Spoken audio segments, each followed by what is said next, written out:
Welcome back to my podcast, Flowering into 5D. We are back for an immediate part two with Michelle. We got cut off last time, so let's literally pick it up where we left off. Right So, back in, yeah. so we were talking about just your PTSD, my BPD. I was talking about my diagnosis and how I got it, and did. So, yeah, I feel like I'm better than I've ever been. Yeah. And I was going to ask Sam if what adaptations you've made to your life and surroundings. Like you talked about being challenged and feeling unstable in a career before, that kind of triggered this nervous breakdown of this feeling of deep unsafety. Mm. And I'm curious now as you're rebuilding yourself with this knowledge of your condition and your makeup and how you show up in the world, how that informs your lifestyle, your career, your mothering, like all of the things that you give and are. Yeah, well, thank you. That's a great question. Thank you for asking that. For a long time, I actually kind of masked the problem a little bit with cannabis. I basically just put myself on autopilot where I wasn't really feeling things as deeply as I knew I needed to, but I just kept this distance, and this kept me going for a long time. I felt things kind of on demand. It helped me slow down so that, like I said, I could feel things just kind of when I was ready to feel them. I didn't have to like Yeah. feel everything at once and have this huge um, influx of Overload, feelings. overwhelm. Yeah. Exactly, because my default, basically my whole life was overwhelm, over just overstimulation, over everything. So it Mm. really, to be honest with you, it really helped me kind of create that space and that distance so I could feel things when I was ready. But then as I grew into a grown up, I mean, into my 30s, like that, I realized that I wasn't using it in a healthy way. I was using it more to escape and take breaks from life, which for me, like, I don't want to be in a place where I want to take a break from my life. I just want to enjoy my life. And so that was one thing that kind of tipped me off that maybe I should stop doing that. And this is no judgment or disrespect to anybody who chooses to do that in their life. That's none of my business what people are doing. But for me, that's one thing that did help. But then it started to hinder, and I had to be honest with myself and cut that out. And Yes. It was helpful until it wasn't. exactly, exactly. And the other challenge is that I actually based my identity off of it. It was like another layer that I had to come to be honest with myself and say, like, listen, you're not the cool stoner. Like you're Sam. You're not the cool stoner like. And that was really hard because, like I said, I kind of struggled with an identity or a lack of identity, and I wasn't really sure who I was. So I built this identity for myself. And then again, I had to kind of take it away, but just be more honest. And um, that mixed with spirituality and really just being in touch with the divine or God or whatever we want to call it, has really helped me a lot. And having proper nutrition, eating right. I want to say exercising, but I'm not exercising as much as I should. So I'm not going to pretend that I'm some everyday exerciser or something like that. But I think for me, more importantly, is eating healthily, which is not something that I did for a very long time. Uh, Yeah, and that's how we first connected was I loved all your posts and hacks on what you should be putting into the body and kind of debunking a lot of things. Yeah, tons of great information. oh, thank you, thank you. Um, I've always once I discovered how important nutrition was, and not just like ensure, like not just like one a day multivitamin nutrition, like proper nutrition and holistic health, it really blew me away, honestly, because I was that kid that grew up with Pop Tarts and Chef Boyardee and, microwave Yeah, us everything. 90s kids. Yeah, Yeah. exactly. That was, and herbs, and like it just really like awakened something in me. Um and yeah, like I feel really grateful that I came across all this information and fell in love with it in my 20s, and I didn't, you know, come across it in my 80s or something like that. I'm really grateful for that. Amazing. Yeah. So, I'm just curious, like, holistic healing for you is the modalities that you practice, EMDR and somatic therapy and Reiki healing. Is there any other things that you have brought into your life that have helped you, not just with your PTSD, but with life in general? Um, yeah, so I think I want to shout about movement Yeah. and how natural it is to move our bodies um until it isn't. I used to dance as a girl. I used to love performing. For me, as an introvert, dance was my favorite way of expressing myself more than language, song. Yeah, I always found movement very emotive. And then I had this blip where I couldn't enjoy it. I could Mm. not. And that was from this disconnection to the body. Uh, so now I think some medicine that I bring into our home, me, my daughter, my husband, we move, we dance. There's a lot of music. There's a lot of sound. There's not too much stillness, maybe apart from the mornings and the evenings. There's opportunity to groove a little. And yeah, I think movement is underrated. It's very natural. It should Hmm. be a very natural thing that we can channel. I And agree. as yeah, certain blockages can prevent that, but once you're back in your flow, it's a beautiful thing.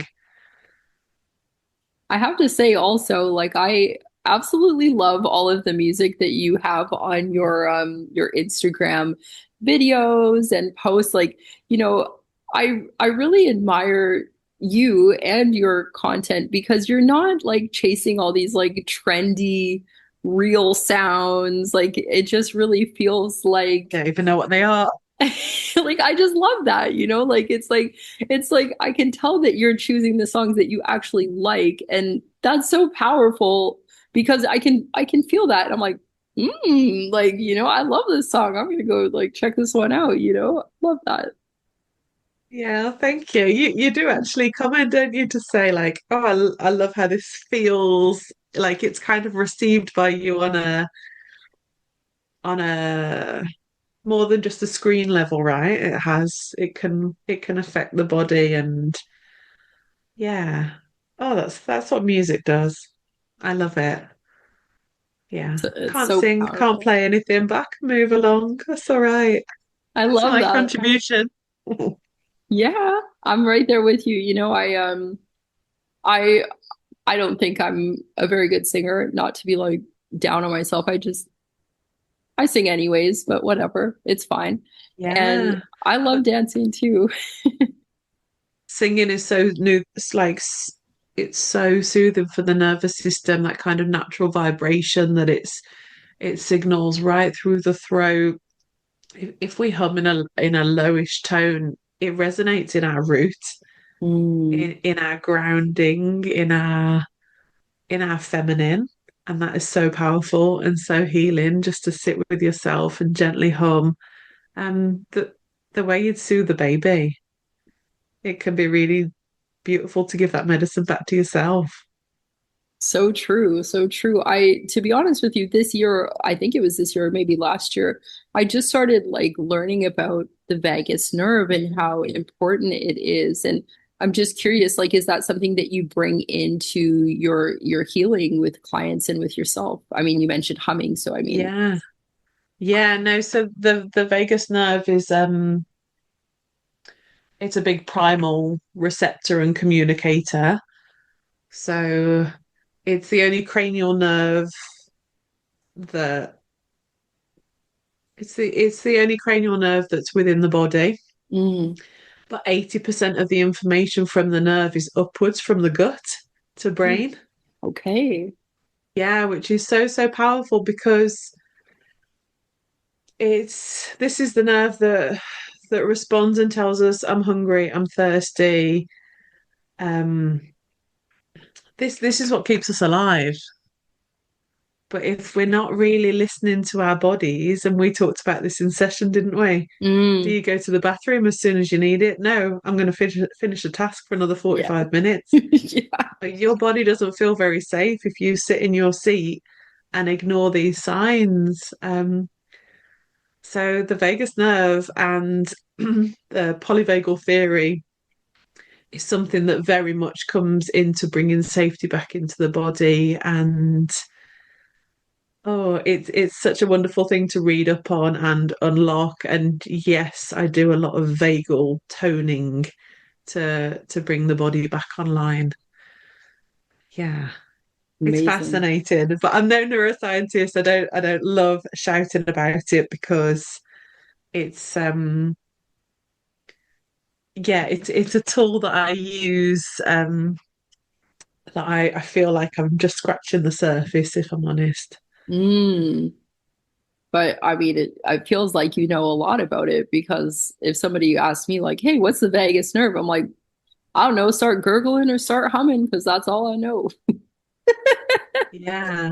Yeah, it's fantastic. It links into a lot of our primitive essential connectors. Mm. So the more in tune and aligned and the more we're listening, the more our bodies benefit. I love Yeah. that. And I have to say, I don't know if this was on purpose or what, but um after our session, I shortly after I started just humming a lot. Um Specifically when I'm driving on my like I drive a motorcycle here in Cambodia, which I mean, I don't even have my real driver's license in Canada. I have a learner's permit, but I'm driving around here, and honestly, it's much more dangerous to drive here than it is in Canada. But for some reason, I feel better about it. I don't know, but anyways, I love to hum because it helps me just not be like, "What are you doing?" Like because there's a Yeah, lot so of. you kind of it enables you to stay in your zone, stay Mhm. regulated. Yeah, it's beautifully soothing and throughout the body. And I notice because usually on Saturdays I go for a massage and then I drive home. And it's usually about like let's say like 6:30 p.m. It's kind of dusk, maybe some silly drivers are coming out, And I really notice that if I don't hum on my way home, that most of the work that has been done on me is like gone, because I'm like, what are Yeah. we doing here? Yeah. So yeah, I don't know how it like came to exactly, but I know that it came shortly after our time together. So I'm going to thank you for that. Oh yeah, great. Yeah. It may be that you're just a little bit more in touch with your body since Mm, we've begun working together in a good way. yes. So you may just be a little more a little bit more attuned to the activation. Oh, this traffic's driving me crazy. What can I do for me? Rather than just letting it go around in your mind and you start kind of tensing your jaw, you're going, I've got some things in the toolbox. I'm not going to Yes. undo this masseuse's hard work. No way. No way. Oh, I love that. So, I want to just ask you, just out of curiosity, Peter Levine, I hope I'm saying that right, Peter Levine, Yeah. the somatic godfather, if you will. I have his book, but I have not read it. This is the story of my life. I have lots of ebooks that I have not read, and that's one. So tell me a little bit more about why he's the godfather. I'm just like I want to know. I'm Like, curious. Tell me everything that you know. yeah, so it's his work that's to my understanding that's really brought somatic work back into the forefront in the therapy world. Mm, And as a new mom, I went for a mummy MOT because I had the split abs and a okay. few other physical things, and I just blubbed Mm, in this session with this physiotherapist, and she said, "I'd like to recommend a book to you." And she emailed me, and it was Waking the Tiger, Peter mm, Levine. And gently, gently, that was her way of saying, I think you have PTSD. And this book really beautifully explains our primal instincts and how how when our safety is compromised, it creates enormous panic in the body, and that trauma lives on a loop until the cycle's broken. Through whichever intervention that is, EMDR, somatic experiencing, coming back into the body, the loop can't really be broken through just talking about trauma. So mm, this really is one of the scientists that's brought body-based kind of bottom-up therapy, top-down meaning you talk therapy, bottom-up meaning what does your body remember? Let's process that once we've checked in with the body into the forefront.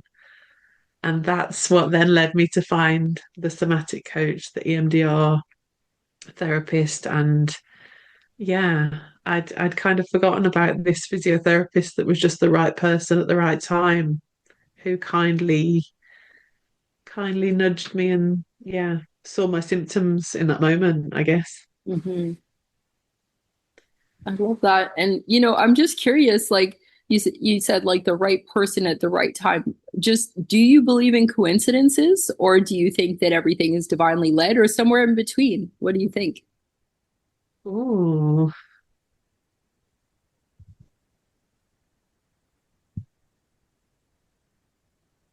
I'm not sure where I sit there. I I do believe we meet everybody for a reason that we cross paths with. Mm-hmm. Whether there's a lesson in it for them or you or both. Yeah, she was definitely the right person at the right time because I'd felt so lost Hmm. and she made me feel so seen. Um, which is more than coincidence, I imagine, on reflection. Love that. Yeah. How do you see the universe and our setups and our encounters? For me, I'm very much that there is no coincidences. And again, this is just my opinion. Anybody can take it or leave it. But I feel like everything is happening for a reason, good or bad, and this is just this the soul's choice to incarnate at this time to have this mission to fulfill. I really believe strongly in past lives. This is something that to be honest with you, right now, like these days, I'm really on this like past lives ancestor train, if you will. Like Mm. I got a free trial to ancestry.com and I am like going back and who like putting all the pieces together. And, up until this point, I didn't give a darn about ancestors or I have done some like past life regressions and thought those were extremely powerful, but I didn't really go on the ancestor train, so to speak. But I kept hearing all these spiritual things like ask your ancestors, consult with your ancestors. I'm like, well, who are my ancestors? So, Yeah. and I guess to answer the question, I believe that it's all divine timing. and everything's just happening for a reason. And I'm not gonna, at this point in time, I'm not gonna try and decode everything. Usually it comes in hindsight, like, oh, okay, well that makes more sense. But I feel Yeah. like it's easier to just go with the flow and look back and be like, oh, cool, than try and put the puzzle together because usually I find that when I'm trying to put the puzzle together, I seem like I'm a little bit crazy, we'll say. Yeah. Yeah, you've just reminded me. I had my first birth chart written by read by an astrologer Hmm. about 12 months ago. Um, and that feels very certainly that your path's written. Mm, I found elements of that so profound. Um, yeah, some things have really, really stuck with me more than some of the tarot readings. I've just felt like it just seems so solid, hmm. like it's literally in the stars. Yeah, very powerful. And was this in tropical astrology? Oh, good question. I'm not sure. I'm That's not okay. sure. There's a very good chance if it was a Western person that it was probably tropical astrology. It's the most widely practiced in the Western world. Yeah, I would guess so. I'll have to check with her. She's yeah, she's wonderful. Somebody I went to university with. Oh, that's so fun. Yeah, Was she into yeah. astrology in university? Yeah, we're both Capricorns. Our birthdays are 2 days apart. So Oh, even 20 years ago, I remember having some chats about our similarities. But she's yeah, she's gone for it and she's incredible. ooh, I love that. It's so nice to like see people grow into the people that they should be, you know what I mean? And I just I don't get to see it very often because I mean I'm not like super in touch with most people from my past, but it's just so cool that you knew someone that, now she's an astrologer. I just love that. Yeah, we've reconnected actually. Her name's Carly Florence with a K, if anybody wanted to look her up. She's in the UK also. And I offer integration, somatic integration following her clients' kind of cosmic journeys with her. Um, because sometimes even our traumas are written in the planets. Hmm. Hmm. So there's things to integrate in. It's very mind blowing. And yeah, she's unbelievable. Wow. Absolutely love that. I'll definitely have to include her name in the show notes because that sounds super cool. And I love that you guys are working together to pair it. Like, I love that when women come together and like just blow things out of the water, like in a good way, you know?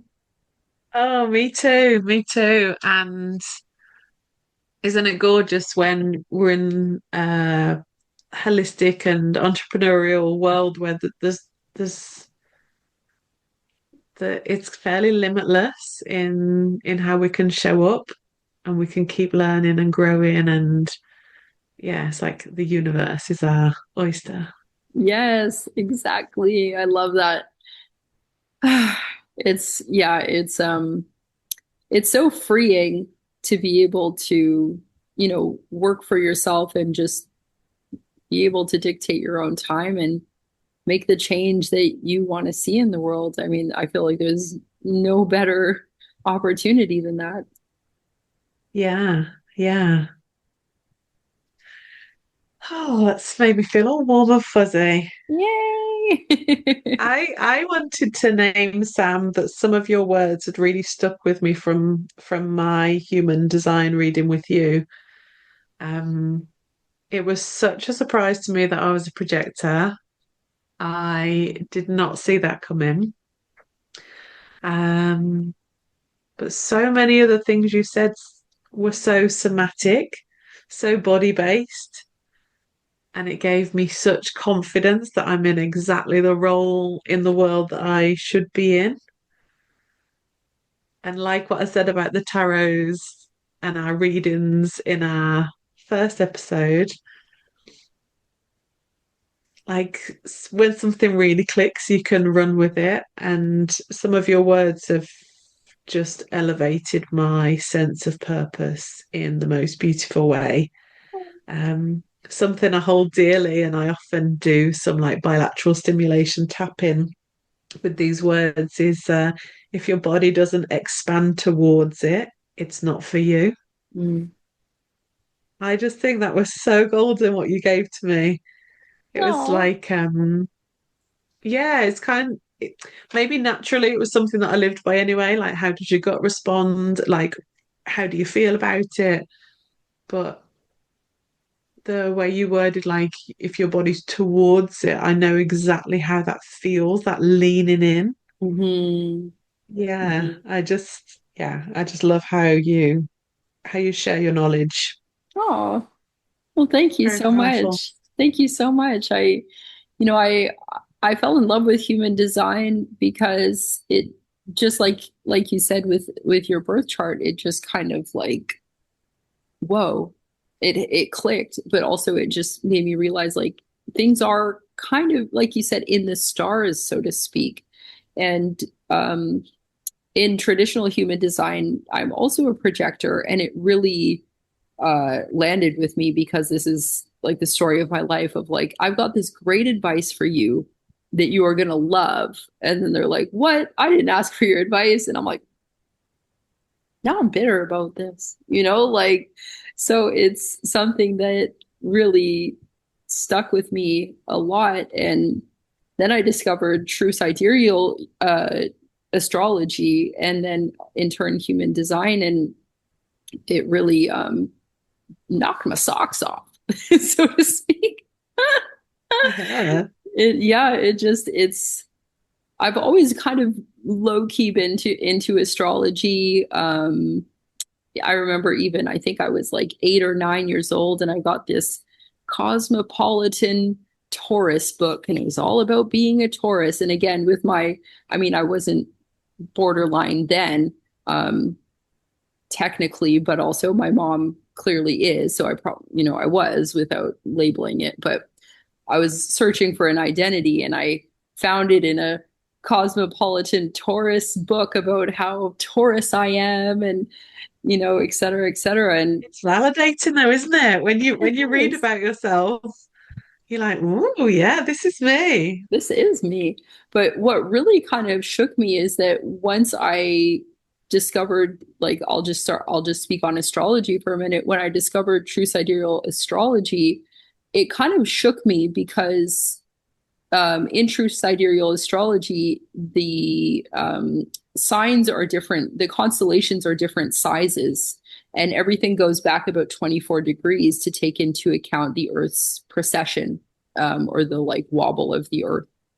So, um, according to true sidereal astrology, my sun sign is actually in Aries. And I was like, no, no, X, I am not an Aries. But, the more I sat with it and the more I actually like looked at my chart, which for people who don't know a lot about astrology, you're so much more than your sun sign. Like that is not the full story. And the more I looked at it, I was like, okay, you know what? There's still a lot of Taurus in the chart. There's a lot of Taurus in the chart. But if I'm honest, yeah, I think Aries is actually a bit more honest because, I am a little bit fiery sometimes. I am a little bit, I don't want to say bullish, but a little bit mm, goatish. I don't know, ramish, a little bit pushy. Um, and yeah, like my moon is Taurus, so like my emotion is still very like a little bit stubborn, but also a little bit like cozy, like let's just relax, so Mm. I had a little bit of an identity crisis, but then I worked through it and realized that, you know what, the ego can just go to the side for a minute, and then it actually resonated a lot more. So I guess long story short, it's it can be really freeing to find this information, but also it can be a bit of a prison as well. Because once you start Yes. identifying so hard with something, especially with BPD, it's can be a bit of a prison. And once if you somebody says, "Hey, you know what, you could get out," you're like, "No, this is very comfortable for me," but there's no Yes. growth in comfort, right? Yeah. Yeah. Amazing. I'm now curious what my other star sign may be because I only know it in the classic chart. I'll say it out loud and then I'll send it to you. It's the website that I use and that I'm hopefully going to be doing some training under is masteringthezodiac.com. Uh Okay. just or MTZ on YouTube. And yeah, it's amazing. And it's, like I said, it's a little bit shocking at first, but I kind of resent when people are like, well, it has to be this or it has to be this way and that other way is wrong because I don't think it's wrong. Like, tropical astrology, they are using a calculation that's about 2000 years old and it goes with the seasons, which is extremely powerful still. It's not wrong. It's just it's a lens that you can look at yourself through. So I feel the Yeah. same way about true sidereal astrology and human design is like they both have their benefits. And I feel like if you only learn about one, you're only learning half the story of yourself, really. So, yeah, for all of those diehards out there that are like, oh, it has to be tropical astrology or it has to be traditional human design or the other side, I don't know. Anyways, it's all an experiment. Yeah. Yeah. And choose what resonates again, right? Bit of a Exactly. theme. Exactly, exactly, exactly. Yeah. Well, Michelle, is there anything that you would like to chat about before we wrap this lovely episode up? Oh, I don't think so. It's been so gorgeous talking and celebrating you and your amazing offering. So yeah, thank you for having me. It's been an absolute pleasure. And honestly, like, thank you so much for just being you. Because, like I said in the first episode, like, because you are you and the way that you hold space for other people, it's just so freeing to be in your presence. And I really have to say, like, if anybody is feeling called to just have space held for them in a way that honestly is like unlike any other person I've ever like experienced, like you're a superstar, Michelle. Thank you so much. And yeah, it's a privilege to be here on the other side of the intense anxiety and the hypervigilance. So yeah, I always intentionally hold a nervous system friendly, welcoming space as best as I know how to. And you're amazing at it, just so you know. So, for those listening, if anybody wants to work with Michelle or follow her amazing content and get some dance vibes and get a killer playlist from her content, you can find her on Instagram. It's soul underscore feeling underscore soul underscore healing. So soul feeling, soul healing with underscores in between each word. So yeah, Michelle, always a pleasure. Maybe we need to have a part three sometime because yeah, Yeah, I no, just think that'd be you're wonderful. gorgeous. Thank you, Sam, and thank you, anybody listening. Thank you so Okay, much. Have a good day, everyone. Bye. bye.